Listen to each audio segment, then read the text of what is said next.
Mga ka-confess, bago natin simulan ng wild at nakakapanabik na kwento ngayong araw, nais ko muna kayong imbitahan na mag-subscribe sa YouTube channel ng Tagalog Wild Confession. Dito, hatid namin ang maiinit, mabibigat at makabuluhang mga kwentong siguradong tatama sa damdamin. Paalala lang po, ang lahat ng kwentong maririnig ninyo ay pawang katang-isip lamang at ginawa para magbigay aliw at aral. Anumang pagkakatulad sa tunay na tao o pangyayari ay hindi sinasadya. At ngayon, mga ka-confess, ihanda nyo na ang sarili ninyo dahil isa na namang nakakaintriga at kapanapanabik na Tagalog. Wild confession ang inyong mapapakinggan. Simulan na natin. Dear Ate J, tawagin mo na lang akong Salustia. Isang pangalang luma. Tila galing pa sa panahon ng mga Kastila, pero swak na swak sa pagkatao kong pilit kinakahon ng tradisyon at moralidad.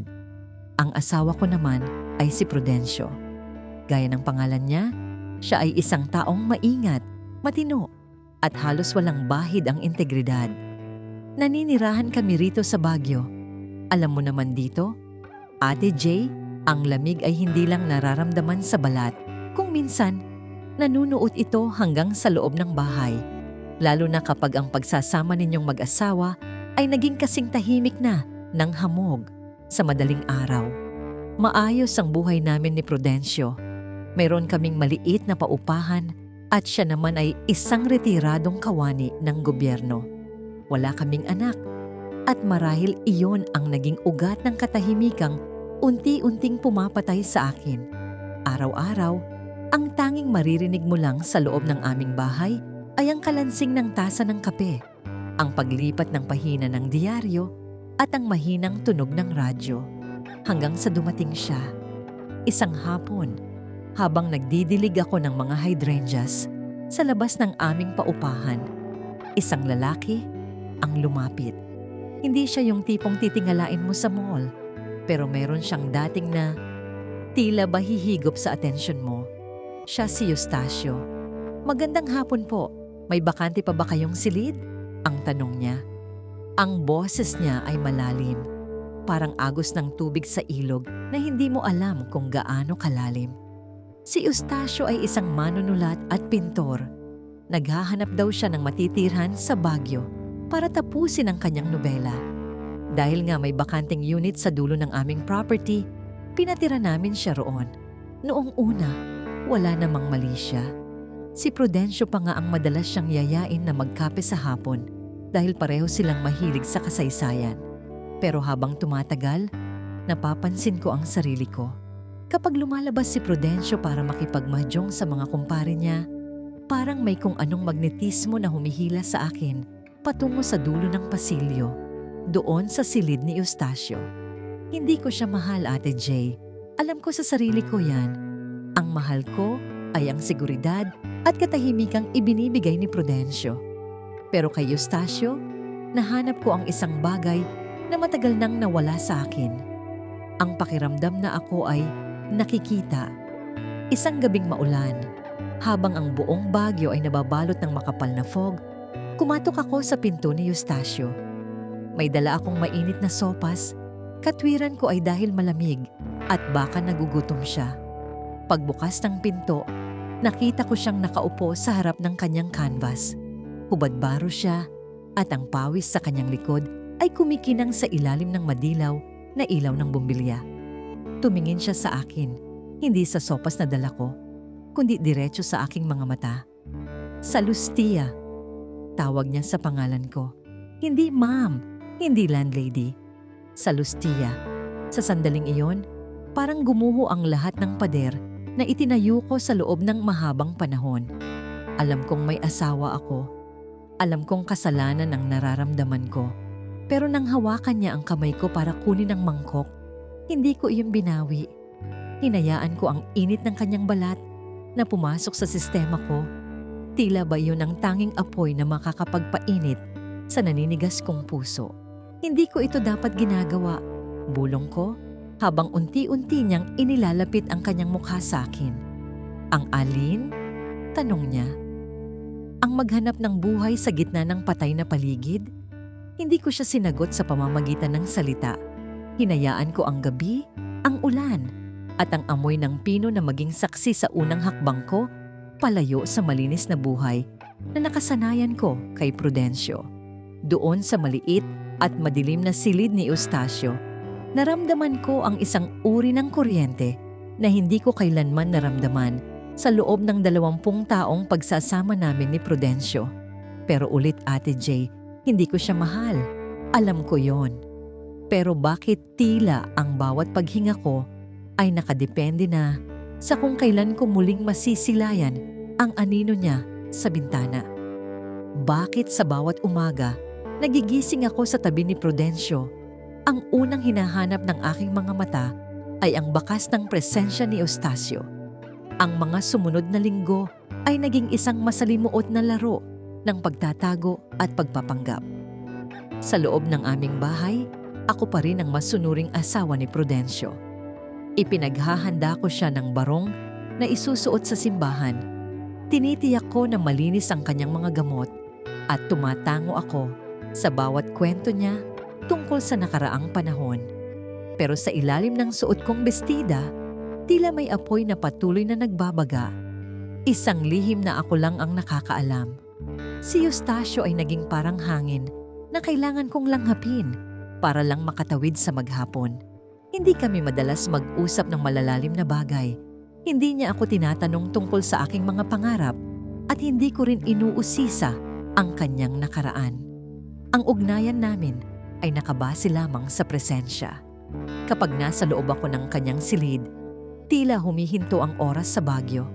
Nawawala ang ingay ng mga sasakyan sa Session Road at ang tanging naririnig ko lang ay ang mabigat niyang paghinga at ang tunog ng pinsel na humahaplos sa canvas. Isang hapon, habang si Prudencio ay nasa munisipyo para sa isang pagtitipon ng mga senior citizen, dinalhan ko muli ng merienda si Eustacio.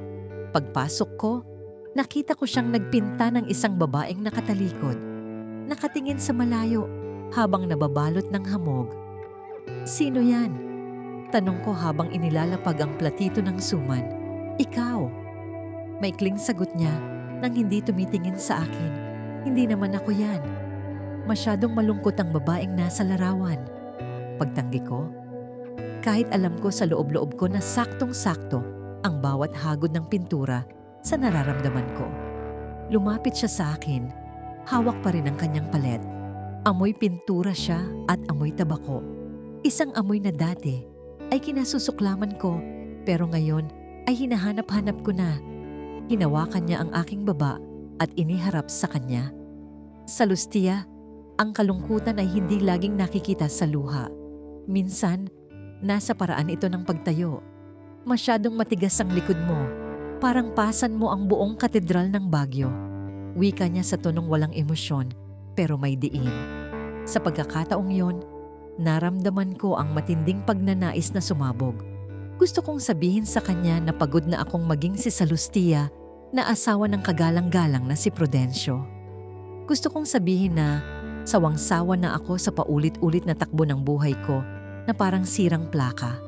Pero nanatili akong tahimik. Hindi ko siya mahal. Kaya bakit ko sasabihin ang mga hinanakit ko? Ginamit ko lang siyang takas. Nagsimulang maging mapangahas ang aming mga tagpo. May mga oras na habang si Prudencio ay natutulog sa kabilang silid pagkatapos ng tanghalian, dahan-dahan akong lalabas at papasok sa kwento ni Eustacio. Bawat lagutok ng sahig na gawa sa kahoy ay nagpapakaba sa akin. Pero ang kaba na yon ang nagpapatunay na buhay pa ako. Isang gabi, nagkaroon ng malakas na bagyo. Nawalan ng kuryente sa buong lungsod. Nagsindi si Prudencio ng mga kandila at inilagay ang mga ito sa mga holder na gawa sa tanso. Sa Lustia, mukhang mahaba-haba ang ulan na ito. Mabuti pa ay magpahinga na tayo ng maaga, sabi ni Prudencio habang inaayos ang kumot sa aming kama. "Mauna ka na, Prudencio. Titingnan ko lang kung hindi pinapasok ng tubig ang mga bintana sa labas, lalo na doon sa dulo," pagdadahilan ko. "Mag-ingat ka, baka madulas ka sa pasilyo," paalala niya sa akin bago siya humiga. Dahan-dahan akong lumabas, bitbit ang isang kandila. Sa halip na tingnan ang mga bintana, diretso ako sa silid ni Eustacio. Hindi na ako kumatok. Alam kong hindi siya natutulog kapag umuulan. Natagpuan ko siyang nakaupo sa sahig, nakatingin sa kadiliman sa labas ng bintana. Sa liwanag ng kandilang dala ko, nakita ko ang anino niya sa dingding. Malaki, tila isang higanteng lalamon sa akin. Umupo ako sa tabi niya. Walang nagsalita sa amin ng ilang minuto. Ang tanging maririnig ay ang paghampas ng ulan sa bubong na yari sa yero. "Bakit ka nandito?" Tanong niya nang hindi lumingon. "Malamig," sagot ko. "May asawa kang pwedeng yumakap sa'yo para mainitan ka sa Lustia. Bakit sa akin ka nagpupunta?" Hindi ako nakasagot agad. Hinawakan ko ang laylayan ng aking duster. Hindi sapat ang yakap niya. Hindi ko alam kung bakit, pero parang mas malamig sa tabi niya. Hinarap niya ako at sa gitna ng dilim, hinawakan niya ang aking mukha. "Alam mo ba kung bakit araw-araw mo akong hinahanap? Dahil ako ang anino mo. Ako ang lahat ng bagay na ayaw mong aminin sa sarili mo. Hindi mo ako mahal sa Lustia at hindi rin kita mahal, pero pareho tayong gutom. At ang gutom ay mas matindi kaysa sa pag-ibig." Nagpatuloy ang gabi sa paraang hindi ko inaakala. Sa bawat haplos niya, tila ba nabubura ang pangalang Prudencio sa isip ko. Pero sa kabila ng lahat, sa gitna ng aming mga kasalanan, naroon pa rin ang katotohanan. Pagkatapos nito, babalik ako sa aking asawa, magluluto ng almusal, at magdarasal ng orasyon. Ngunit ang hindi ko alam, ang lihim na aming itinatago ay nagsimula na palang magkaroon ng sariling buhay. Isang umaga, habang nagwawalis ako sa bakuran, napansin kong nakatingin sa akin ang kapitbahay naming si Aling Epifania, ang pinakachismosang matanda sa aming barangay. Ang tingin niya ay hindi gaya ng dati na may paggalang. May halo itong pangungutya at pagdududa. Pumasok ako sa loob ng bahay na kumakaba ang dibdib. Nadatnan ko si Prudencio na nakaupo sa hapagkainan. Hindi dyaryo ang hawak, kundi isang piraso ng papel na pamilyar sa akin. Iyon ay ang sketch na ginawa ni Eustacio, ang babaeng nakatalikod sa gitna ng hamog. "Saan mo ito nakuha, Prudencio?" Tanong ko. Pilit na pinapakalma ang aking boses. Dahan-dahang itinaas ni Prudencio ang kanyang ulo. Ang kanyang mga mata, na dati ay puno ng kapayapaan, ay ngayon ay may bahid ng sakit na hindi ko kayang ipaliwanag. Nakita ko ito sa basura sa labas ng pintuan ng ating nangungupahan. "Sa Lustia, kilala ko ang likod mo. Kahit nakapikit ako, alam ko ang hugis ng iyong katawan. Bakit iginuhit ka ni Eustacio na tila ba napakalayo mo sa akin?" Hindi ako makahinga. Ang lamig ng Bagyo ay tila nanuot na sa aking mga baga. Ito na ba ang katapusan ng aking pagpapanggap? O ito pa lang ang simula ng isang mas malaking gulo? Tumigil ang mundo ko sa tanong ni Prudencio. Sa loob ng ilang sandali, ang tanging narinig ko ay ang mabilis na tibok ng sarili kong puso na tila gustong kumawala sa aking dibdib. Tinitigan ko ang sketch, ang bawat guhit ng uling doon ay tila latay sa aking konsensya. "Prudencio, marahil ay guni-guni mo lang yan." Pilit kong pagpapatatag, kahit na nanginginig ang aking mga tuhod. "Maraming babae rito sa Baguio na ganyan ang tindig. Pintor siya. Natural lang na maghanap siya ng inspirasyon sa paligid." Hindi sumagot si Prudencio. Tumayo siya ng dahan-dahan. Inilapag ang papel sa mesa at lumakad palabas ng bahay nang walang pasabi. Ang katahimikan niyang yon ay mas masakit kaysa sa anumang bulyaw. Doon ko naramdaman ang tunay na takot. Takot na mawala ang mundong binuo ko sa piling ng isang lalaking walang ibang ginawa kundi igalang ako. Imbis na tumigil, ang takot na yon ang nagtulak sa akin na pumunta muli kay Eustacio. Galit ako. Gusto ko siyang sulsulan kung bakit niya itinapon ang sketch na yon sa lugar na makikita ni Prudencio. Pero pagpasok ko sa kanyang silid, bumungad sa akin ang mga maleta. Aalis na ako sa Lustia. Bungad niya sa akin bago pa man ako makapagsalita. Tapos na ang nobela ko. Tapos na rin ang pagpinta ko sa hamog. "Bakit ngayon pa? Nakita ni Prudencio ang drawing mo." Sigaw ko sa kanya. Kalahating galit, kalahating nagmamakaawa. Lumapit siya sa akin at sa huling pagkakataon, hinawakan niya ang aking pisngi. Hindi ba't yun naman ang gusto mo? Ang magkaroon ng dahilan para matapos ang pagpapanggap? Sinabi ko sa'yo, hindi tayo nagmamahalan. Naghahanap lang tayo ng paraan para makaramdam. Ngayong naramdaman mo na ang takot at sakit, ibig sabihin ay gising ka na. Umalis si Eustacio ng hapon ding iyon. Bitbit ang kanyang mga gamit at ang misteryong dala niya. Walang paalam, walang pangako ng pagbabalik.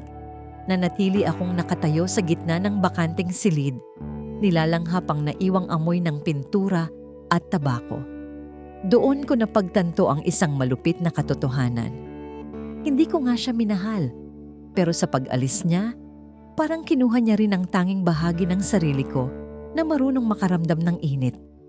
Pag-uwi ko sa aming bahay, nadatnan ko si Prudencio na nagluluto ng hapunan.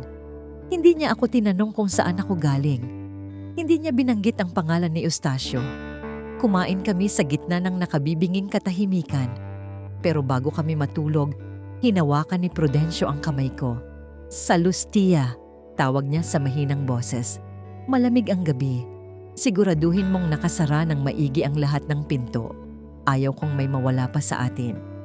Mula noon, naging maayos uli ang lahat sa paningin ng ibang tao.